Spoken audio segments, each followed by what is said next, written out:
अगर किसी के परिवार में 2 बेटे हैं, 3 बेटे हैं, अगर उनके माता पिता नहीं हैं, तो क्या तीनों बेटों का फर्ज बनता है श्राद्ध कर्म करने का? पितृ कर्म करने का जो सर्वप्रथम जो अधिकार है वो तो ज्येष्ठ पुत्र को ही है। क्या एक विवाहित लड़की अपने माता पिता का श्राद्ध कर सकती है? हाँ, अपने पति के साथ। 2 लोग श्राद्ध भूल गए, अपने मनानुसार उन्होंने चीजें की कि इस साल कर लिया, अगले साल नहीं किया, ऐसा करने से उनके जीवन पे कोई प्रभाव पड़ता है? किसी वर्ष दिया गया, किसी वर्ष नहीं दिया गया, तो उसका वह पितृदोष बनेगा। अच्छा। और उसके पितृदोष के जो नुकसान होंगे वह उस व्यक्ति को भोगने पड़ेंगे, उस पूरे कुल को भोगने पड़ेंगे।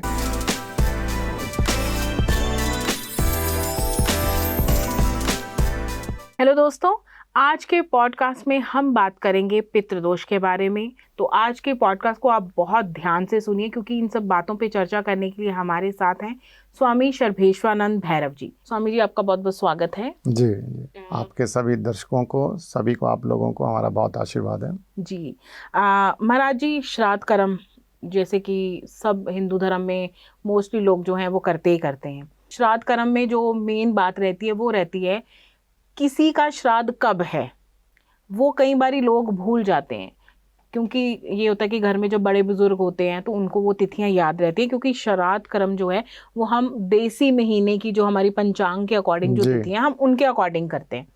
लेकिन जब घर के बड़े बुजुर्ग होते हैं वो इन चीज़ों को याद रखते हैं। कई बारी क्या होता है कि बड़े बुजुर्ग इधर उधर गए हैं, या भगवान ना करे किसी के घर में कोई बड़ा बुजुर्ग नहीं है, तो ऐसे में जो आज की यूथ के बच्चे हैं उनको याद ही नहीं रहता कि हमने अपने माता पिता का, अगर वो नहीं है, उनका स्वर्गवास हो गया, तो उनका श्राद्ध कब करना है। तो ऐसे लोगों को आप क्या कहना चाहेंगे? देखिए, सबसे पहले तो श्राद्ध को बहुत गहनता से समझने की आवश्यकता है।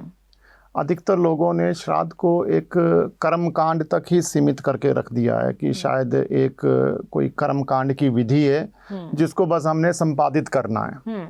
परंतु श्राद्ध एक, आप समझिए कि आपके पूरे एक कुल की परंपरा से, एक सनातन की परंपरा से जुड़ा हुआ एक बहुत बड़ा विषय है। आपको शरीर की प्राप्ति किसी एक विशेष कुल में ही क्यों हुई?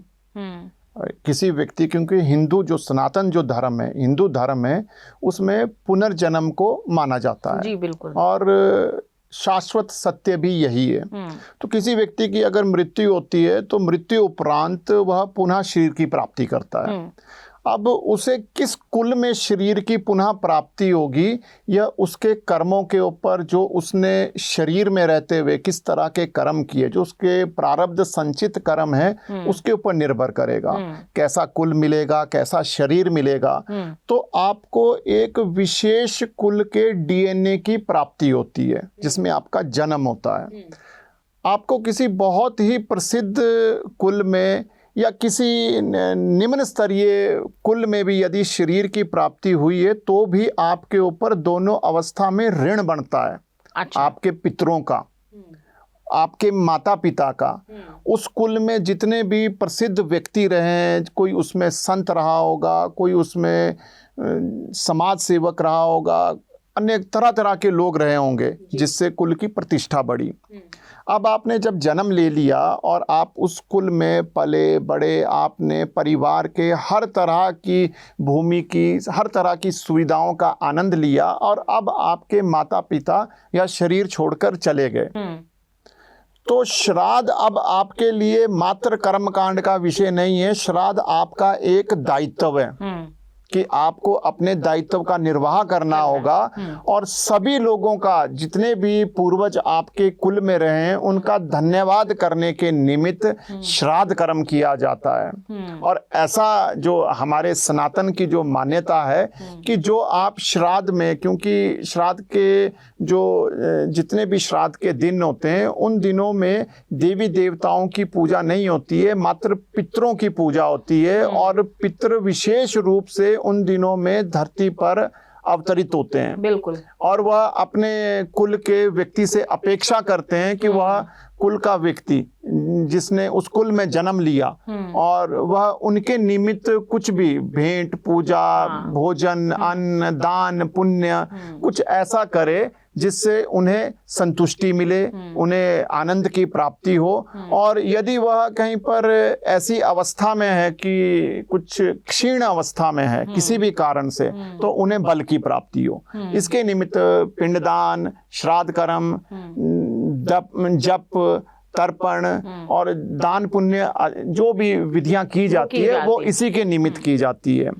तो सर्वप्रथम विषय यह है, श्राद्ध कर्मकांड तक सीमित नहीं है, यह आपका दायित्व है, आपका धर्म है, आपका कर्तव्य है।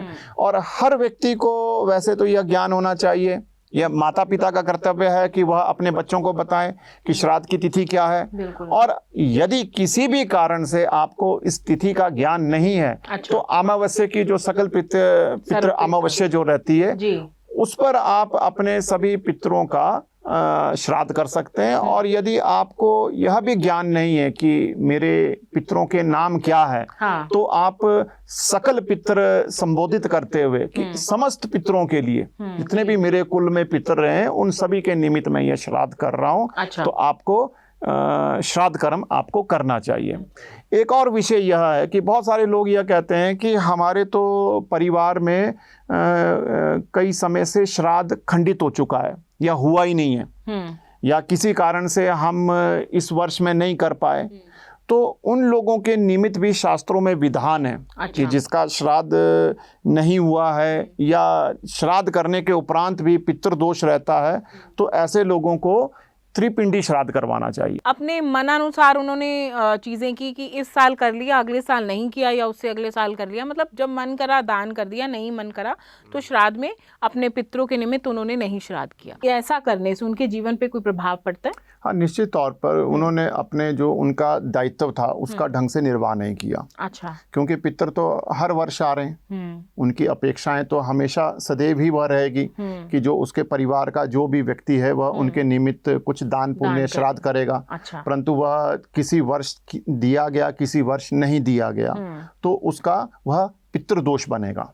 अच्छा। और उसके पितृदोष के जो नुकसान होंगे वह उस व्यक्ति को भोगने पड़ेंगे, उस पूरे कुल को भोगने पड़ेंगे जी। और एक बात बहुत समझने लायक यह है कि यदि पितरों का कोई भी दोष है तो कभी भी देव कृपा प्राप्त नहीं हो सकती है। अच्छा, देवी देवता भी प्रसन्न नहीं होंगे। पहले आपको पितरों का आशीर्वाद प्राप्त करना ही होगा। अगर किसी के परिवार में 2 बेटे हैं, 3 बेटे हैं, तो कोई दिल्ली रह रहा है, कोई बॉम्बे रह रहा है, कोई कहाँ रह रहा है ना, तो ऐसे में क्या अगर उनके माता पिता नहीं हैं तो क्या तीनों बेटों का फर्ज बनता है श्राद्ध कर्म करने का, या फिर उस घर का बड़ा बेटा करे? हाँ, देखिए, जो पितृकर्म करने का जो सर्वप्रथम जो अधिकार है वो तो ज्येष्ठ पुत्र को ही है। अच्छा। कि जो भी ज्येष्ठ होगा वह करेगा। अच्छा। तो अन्य लोग यदि उस श्राद्ध कर्म में सम्मिलित नहीं हो सकते हैं तो वह कुछ भी अपना हिस्सा उसमें आर्थिक रूप से या जो श्राद्ध का जो आयोजन हो रहा है उसके निमित्त कुछ ना कुछ अपना सहयोग दें और उसमें किसी ना किसी तरह से सम्मिलित हो। आप शारीरिक रूप से नहीं हो सकते तो मानसिक रूप से तो हो सकते हैं, आप आर्थिक रूप से हो सकते हैं, ताकि आपके पितरों को, देखिए, यह एक फॉर्मेलिटी का विषय नहीं होना चाहिए। बिल्कुल बिल्कुल, इसे इतनी गंभीरता से किया जाना चाहिए। आपको यह मानना पड़ेगा कि जिस दिन आपके घर में श्राद्ध हो रहा है उस दिन आपके पितर वहां पर आएंगे और वह यह देखेंगे कि अगर मात्र बड़ा पुत्र कर रहा है और बाकी सब लोग अपना सामान्य जीवन जी रहे हैं, उन्हें उस श्राद्ध से भी कोई अर्थ नहीं है, तो वो एक अच्छा संदेश नहीं है और वो निश्चित तौर पर पितृदोष का कारण बनेगा। क्या लड़कियां अपने माता पिता का श्राद्ध कर्म कर सकते हैं? उनको अधिकार है श्राद्ध करने का? जी। अविवाहित कन्याएं हैं, ठीक है, तो उस तिथि में वह श्राद्ध कर सकती है और जो योग्य जो आचार्य होगा वो अपनी विधि से वह श्राद्ध करवाएगा। अच्छा। कि वो किस तरह से वह संकल्प होगा और उसकी एक थोड़ी प्रक्रिया अलग रहेगी। अच्छा। तो वो जो आचार्य हैं उन्हें इस बात का ज्ञान है, लेकिन जो कन्याएं हैं वो यह ना सोचे कि वह श्राद्ध नहीं दे पाएगी और अपने माता पिता के लिए जो शरीर त्याग के जा चुके हैं उनके निमित्त कुछ नहीं कर पाएगी, तो निश्चित तौर पर वह कर पाएगी। क्या एक विवाहित लड़की अपने माता पिता का श्राद्ध कर सकती है? अपने पति के साथ। अच्छा। अपने पति के साथ बैठकर, और वह क्योंकि उसे भी उस कुल में, उसे जन्म तो उन्हीं माता पिता से मिला है, विवाह उपरांत उनका गोत्र चेंज हो गया है, वो एक अलग कुल में चली गई है, लेकिन उसका जो डीएनए है वो तो उसके माता पिता से चला आ रहा है, तो उनका वो दायित्व बनता है। वो ऐसा नहीं है कि वो यह सोचे कि अब हमारा तो विवाह किसी दूसरी जगह पर हो गया, अब हमारा अपने माता पिता को लेकर कोई दायित्व नहीं है। उनका दायित्व निश्चित तौर पर है, उन्हें शरीर की प्राप्ति उन्हीं के द्वारा हुई है। तो उस ऋण से ऋण होने के लिए उन्हें वह श्राद्ध की प्रक्रिया अवश्य करनी चाहिए। सनातन धर्म में ये परंपरा है श्राद्ध कर्म की, लेकिन कई लोग ऐसे हैं जो हिंदू धर्म में होते हुए किसी और शाखा से जुड़ गए, किसी और परंपरा से जुड़ गए, जिसमें श्राद्ध कर्म को जो है वो ज़रूरी नहीं समझा जाता। तो मेरा सवाल ये है कि उनसे पहले कि जो उनके घर के लोग थे वो श्राद्ध कर्म करते थे, लेकिन जब उनके द्वारा करने की बारी आई वो लोग नहीं रहे, तो वो उस चीज़ को नकार रहे हैं क्योंकि अब मैं किसी और शाखा से जुड़ गई हूँ तो मैं ये चीज़ें नहीं करूँगी, है ना। तो ऐसे में क्या फिर नकारात्मक उनको कुछ झेलना पड़ता है? हाँ, देखिए अभी इसमें यह बड़ा अच्छा प्रश्न है ये कि यदि आपने धर्म परिवर्तित कर या कोई संप्रदाय आपने बदल लिया, कोई आपने आध्यात्मिक अपना विधान परिवर्तित कर लिया किसी दूसरे के कहने पर, तो आपके जो पितर है वो तो सदैव आपके पितर रहेंगे। तो आपने जो धर्म परिवर्तित किया या विधि विधान परिवर्तित किया, वह करने से पहले क्या आपके पितरों को पितृलोक से भी मुक्ति करवा दी गई? इतनी सक्षमता उस दूसरी व्यवस्था में थी? तब तो आप मत कीजिए, क्योंकि अब आपने तो अपने पितर ही मुक्त करवा दिए। और यदि ऐसा नहीं हुआ है तो आपके जो पितर थे वो लोग श्राद्ध कर रहे थे और अब आपने करना बंद कर दिया, तो निश्चित तौर पर इसका एक दोष आएगा और वो कल को आपकी संतानों पर भी जाएगा। अच्छा। आपके कुल पर वह दोष जाएगा और इस दोष का प्रभाव धीरे धीरे बढ़ता है। अच्छा। ये धर्म परिवर्तित कर लेना भी एक तरह का पितृदोष का ही कारण है। मैं बात करें कई बहू बेटियों की जो शादी करके किसी के घर में गई, उनके घर में श्राद्ध करने की परंपरा नहीं थी, ठीक है, लेकिन जब उसके सास ससुर का निधन हुआ तो लेकिन वो लड़की जो है वो हिंदू धर्म से आई या किसी भी अन्य धर्म से आई, उनके घर में श्राद्ध करने की परंपरा थी। तो वो चाहती है कि अब मैं अपने सास ससुर का श्राद्ध कर्म करूं अगर वो नहीं रहे हैं। तो ऐसे में क्या वो कर सकती है या फिर उसको वही चीजें फॉलो करनी चाहिए जो शुरू से उसके ससुराल में हो रही थी? देखिए, जो ससुराल का जो एक महिला का विषय है वो तो पूर्णतः उसके पति के ऊपर निर्भर करेगा। अच्छा। कि वह लोग किस परंपरा का पालन करते हैं। अगर यहाँ पर उस महिला के माता पिता का विषय है तो वह अपने माता पिता का श्राद्ध करे, और शादी के उपरांत यदि उसकी शादी कैसी ऐसे कुल में होगी है कि जहाँ पर श्राद्ध को नहीं माना जाता है, तो अब अपने जिन सास ससुर ने शरीर के रहते हुए ही श्राद्ध को नहीं माना, अब उनको तो किस तरह से तृप्त किया जा सकता है बाद में श्राद्ध देकर, जो उस व्यवस्था पर ही जिनका भरोसा नहीं है, तो वह तो निर्णय उसके पति का ही रहेगा। अच्छा। तो हाँ, अगर यदि वह अपने माता पिता का श्राद्ध करना चाहती है और माता पिता इस व्यवस्था में भरोसा करते हैं तो उसे निश्चित तौर पर करना चाहिए।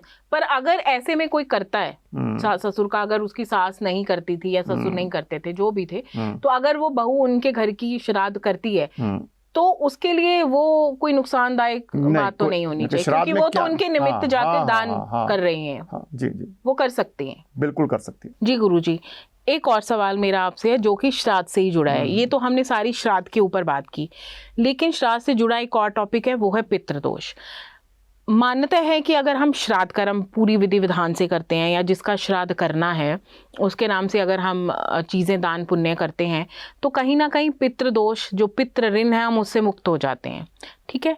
लेकिन ऐसे में जिन लोगों के ऊपर ऑलरेडी जो लोग कुंडलियाँ दिखाते हैं उसमें पता लग जाता है कि आप पितृदोष से ग्रसित है, तो ऐसे लोगों को इस श्राद्ध कर्म के जो 16-17 दिन का जो पीरियड चल रहा है, इसमें आप उन लोगों को क्या कहना चाहेंगी? कौन सी ऐसी चीज़ें करें जिससे वो पितृदोष से मुक्त हो सके? जी देखिए, जैसा कि हमने पहले भी कहा है कि जो श्राद्ध है उसको कर्मकांड से ऊपर एक दायित्व की तरह समझना जरूरी है। अच्छा। आपको पहले तो यह जानना पड़ेगा किसी विशेषज्ञ से कि आपके परिवार के ऊपर या आपके ऊपर पितृदोष क्यों बन रहा है, उसका कारण क्या है। आपके द्वारा आपके पितरों का निरादर किया गया, आपके जीते जी आपने अपने माता पिता के प्रति जो भी आपके दायित्व थे उनका निर्वाह नहीं किया, या उन्हें बहुत दुख या कष्ट पहुंचाया। अब आप ये सोचते हो कि आप कोई फल फूल कुछ सब्जी बनाकर पूड़ी बनाकर यदि उनको दे दोगे तो वह अपना कोप शांत कर लेंगे, तो ऐसा नहीं होगा। उसके लिए सबसे पहले तो आपको मानसिक तौर के ऊपर उनसे क्षमा मांगनी पड़ेगी जो भी आपने उनके प्रति किया है। तो ये बात बहुत अच्छे तरीके से समझने की आवश्यकता है। और कुछ लोग ऐसे भी है कि जो अपने माता पिता से बहुत प्रेम करते थे, हाँ। परंतु माता पिता की मृत्यु होगी और उसके बावजूद भी पितृदोष आ गया। वो क्या कारण रहा? अब वह कारण है कि माता पिता की कोई ऐसी इच्छा अधूरी रह गई है जो आपसे वह पूरी करवाना चाहते हैं, और जिस अधूरी इच्छा के कारण वह अटक गए हैं कहीं पर। एक और कारण है कि यदि परिवार के किसी सदस्य की मृत्यु किसी अभिचार कर्म के दोष के कारण हुई है, कि कोई नकारात्मक ऊर्जा के कारण हुई है, अकाल मृत्यु हुई है, अब वह सदैव ही पितृदोष के तरह माना जाएगा। अच्छा, तो उसकी पहले आपको सदगति करवानी पड़ेगी, क्योंकि वह अभी पितर ना होकर प्रेत अवस्था में है, और उसे प्रेत योनि से मुक्त करवाकर पितृलोक तक उसे पहुंचाना पड़ेगा। तभी तो वह सक्षम होगा कि आपको एक पितर के तौर पर वह आपको आशीर्वाद दे।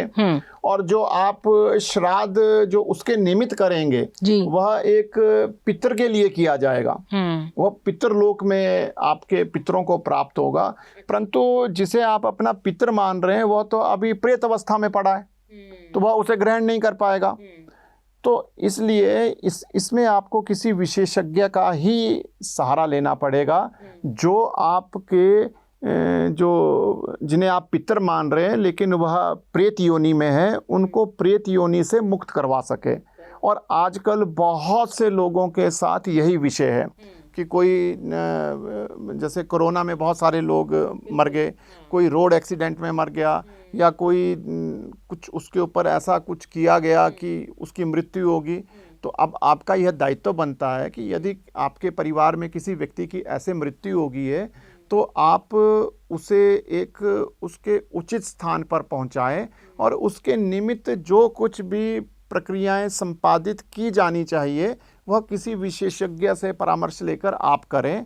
और तो आपका जो भी आप अपनी तरफ से अपने पितरों को भेंट करेंगे पितरलोक में पहुंचेगा, और कभी भी आपके ऊपर पितृदोष नहीं आएगा। तो मतलब पहले ये दिखाना बहुत ज़रूरी है कि जो जिनकी मृत्यु हो गई है वो पितृलोक तक पहुंच भी गए हैं कि नहीं। जी महाराज जी, एक और चीज़, इन श्राद्धों में कोई विशेष पूजा या फिर कोई विशेष विधि आप हमारे व्यूवर्स को कुछ बताना चाहें? देखिए, ऐसी पितरों की प्रसन्नता को लेकर तो जो भी है वो श्राद्ध कर्म ही है, ठीक है। और जितना अधिक आप मानसिक रूप से उनके प्रति भाव बना के रखेंगे, क्योंकि आपके जो पितर है वो आपके मनोभाव को समझते हैं। ऐसा नहीं है कि आपके मन में कोई द्वेष है और साथ में आप उनके लिए एक थाली सजा के रखें और आप ये अपेक्षा करें कि आओ ग्रहण करो।